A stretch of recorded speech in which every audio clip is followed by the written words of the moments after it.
राहुल और प्रिया का प्यार स्कूल से शुरू होकर कॉलेज तक पहुंच चुका था। दोनों एक दूसरे से बेहद प्यार करते थे और दोनों ने एक साथ ढेर सारे सपने देख रखे थे। अपनी खुशहाल जिंदगी के राहुल का ये आखिरी साल था। कॉलेज में शाम को मिलने की बात कहकर प्रिया ने फोन काट दिया था।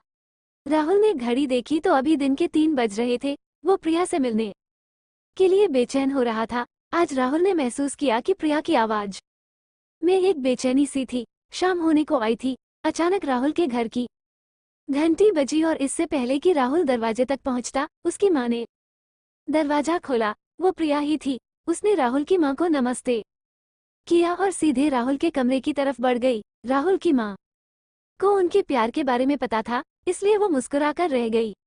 राहुल की मां ने कहा, राहुल मैं चाय बना रही हूँ। राहुल ने कहा, ठीक है मां। फिर राहुल ने प्रिया को गले लगाया। राहुल की बाहों में सिमटी प्रिया ने अचानक अपना सर राहुल की तरफ उठाया। राहुल का जैसे सीना फट गया हो। प्रिया की तरफ देखकर प्रिया की आंखों में आंसू भरे हुए थे। राहुल समझ नहीं पाया कि अचानक से क्या हो गया। फिर उसने सबसे पहले प्रिया के आंसू पोंछे और राहुल ने प्रिया से पूछा, क्या हुआ जान, तुम रो क्यों रही हो? इतना सुनते ही प्रिया जैसे और टूट गई और बिना आवाज के वो और रोने लगी। उसकी आंखों से निकलते आंसू राहुल का सीना चीर रहे थे। राहुल से रहा नहीं गया और उसने सबसे पहले दरवाजा बंद किया ताकि प्रिया के रोने की आवाज कमरे से बाहर न जाए। फिर उसने प्रिया को अपने बिस्तर पर बिठाया और खुद नीचे फर्श पर बैठ गया। प्रिया का हाथ अपने हाथों में लेकर उसने प्रिया से कहा, जान बोलो ऐसा क्या हो गया कि तुम इतना रो रही हो? तुम्हें पता नहीं मेरे दिल पर क्या गुजर रही है तुम्हारे आंसू देखकर। अब प्लीज बताओ क्या हुआ है? प्रिया ने अपने आंसू पोंछे और अपने आप को संभालते हुए राहुल का हाथ पकड़कर बोली, हमारा साथ यही तक था जान। हमारे रास्ते आज के बाद कभी साथ नहीं होंगे। राहुल को जैसे एक झटका लगा। उसने प्रिया के हाथ को कस के पकड़ा और बोला, क्या पागलों जैसी बातें कर रही हो तुम? होश में तो हो ना? प्रिया की आंखों से फिर से आंसू टपकने लगे। उसने राहुल को अपने पास बिस्तर पर बिठाया और उसका हाथ पकड़कर बोली, जान अब मैं किसी और की पत्नी बनने जा रही हूँ। पापा ने आज ही मेरा रिश्ता तय कर दिया और घर में सब बहुत खुश हैं। राहुल पागलों की तरह उसकी तरफ देखकर प्रिया की बातें सुन रहा था। उसे समझ नहीं आ रहा था कि वो कैसे और क्या बोले। फिर थोड़ी देर बाद जैसे उसे होश आया, उसने प्रिया की आंखों में झांक कर कहा, तुम मजाक कर रही हो ना जान?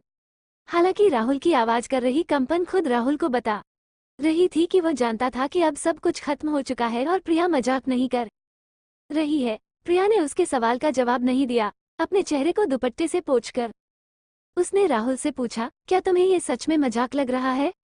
राहुल को अचानक से ऐसा लगा जैसे पूरा कमरा उसकी आंखों के सामने घूमने लगा हो। उसने अपना सर अपने हाथों से पकड़ लिया और एक शब्द न कहकर फर्श की तरफ देखने लगा। सब कुछ धुंधला सा दिख रहा था उसे, क्योंकि उसकी आंखों में आंसू भर आए थे जो अभी अभी उसकी बचपन की मोहब्बत प्रिया ने उसे तोहफे में दिए थे। प्रिया बिस्तर से उठी और दरवाजे की तरफ बढ़ी। राहुल अभी भी वैसा ही बैठा हुआ था। प्रिया ने जब राहुल का नाम लेकर पुकारा तो राहुल हैरान होकर प्रिया की तरफ देखने लगा। आज तक जो प्रिया उसे जान के अलावा और कुछ नहीं कहती थी, आज शादी तय होते ही उसे उसके नाम से बुला रही थी। अचानक जैसे राहुल को होश आया, उसके चेहरे पर आंसुओं को साफ देखा जा सकता था। उसके होठों पर एक दर्द भरी मुस्कुराहट थी। उसने प्रिया की तरफ गौर से देखा और बोला, तुम ये कहने वाली हो ना कि मैं तुम्हारी शादी में कोई बाधा न डालूं?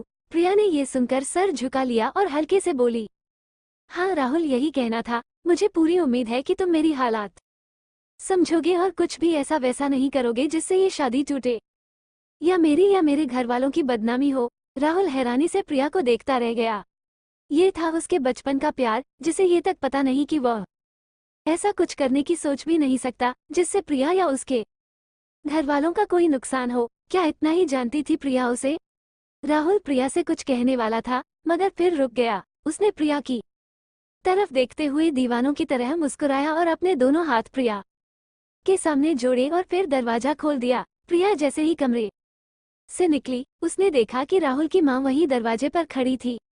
वो समझ गई कि राहुल की मां ने सब कुछ सुन लिया है। अपना सर झुकाकर प्रिया वहां से चली गई। राहुल की मां ने राहुल के कमरे में चाय रखी और उन्होंने राहुल की तरफ देखा। उसकी मां बेटे का दर्द देख न पाई और बिना कुछ कहे कमरे से निकल गई।